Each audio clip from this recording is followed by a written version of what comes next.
National Residents Association? Yes, I mean, Cassie Langford spoke about the National Residents Association at the Distant Southwest meeting this weekend. Now, this is how they describe themselves on their website, and they are a really good action group.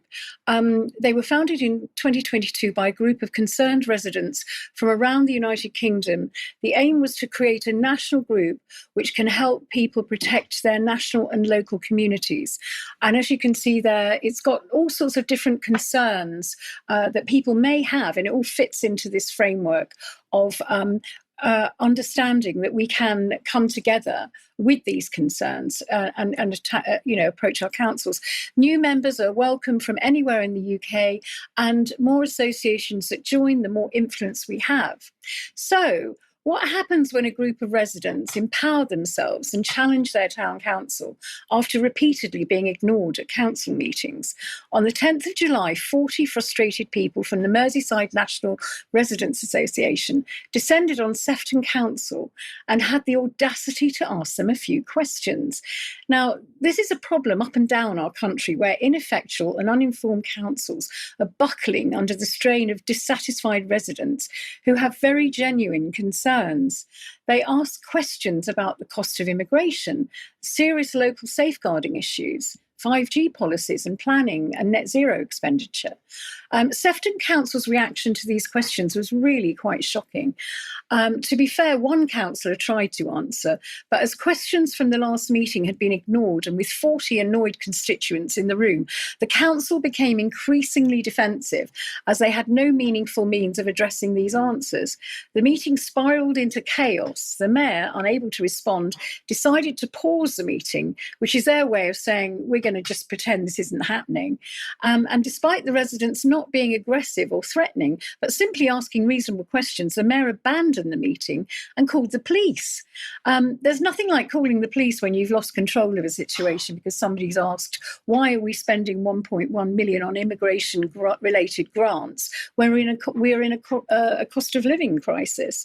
So one councillor even uttered the words fascist under his breath. Clearly, the definition of fascism is standing in a town hall reading out freedom of information requests. That's their idea of fascism. The positive aspect of this is that the public is becoming more aware and challenging these councils.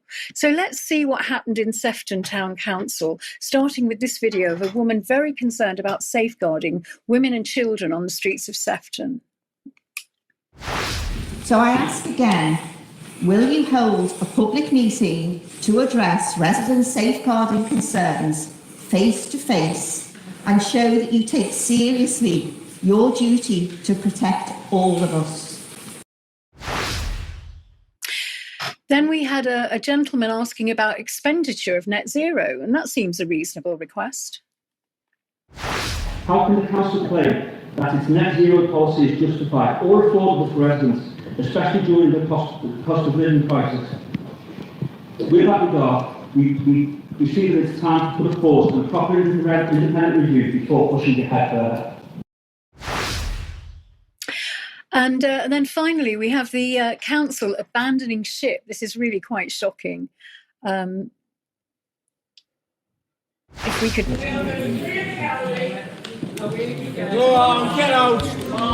You'd rather run out than answer the question! Forward! Yeah. Forward! No loads of rubbish! Answer the question! Yeah! To the core! Come on here! That's right, well said, that man. Our children's lives, our grandchildren, you lot won't even look at their questions. Well, that really is quite shocking. Councils up and down the country are taking our money and acting in dishonour. They're no longer fit for purpose. We pay their salaries.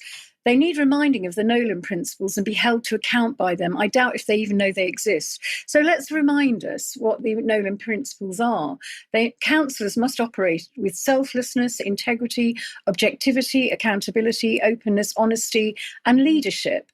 We're not seeing any of this. We must keep filming, keep asking, and keep showing up at council meetings.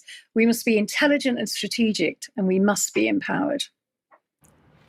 Sandy, thank you very much for that. And I just end by saying, a lot of years ago there was an organisation that existed that called themselves the People's Public Trust, and they simply went to their local council meetings in high vis gear and sat and took notes. They sat quietly and took notes, and they found very quickly, Sandy, that the agenda items would suddenly, the items that were published in the agenda would suddenly just not be commented on. And bearing in mind that a lot of these councils have time constraints, they want to get some of these policies done and dusted within a certain amount of time. It seems to me that the easiest way to push back against that is to just prevent them from making their deadlines. Just getting involved in this way is the best way to do that.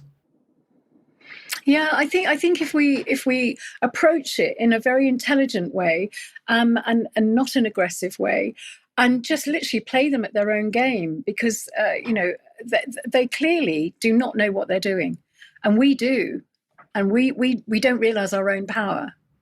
Yes.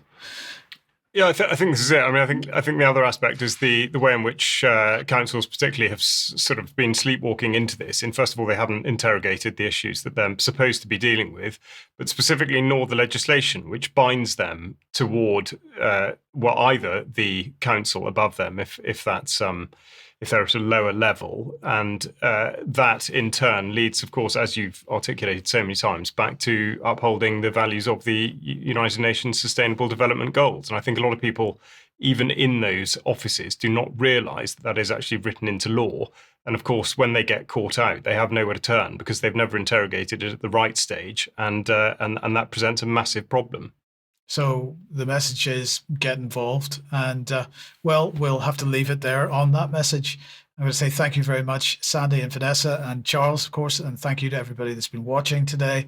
We'll be back in a few minutes on the UK Column live stream. If you are a member, you can watch some UK Column News Extra.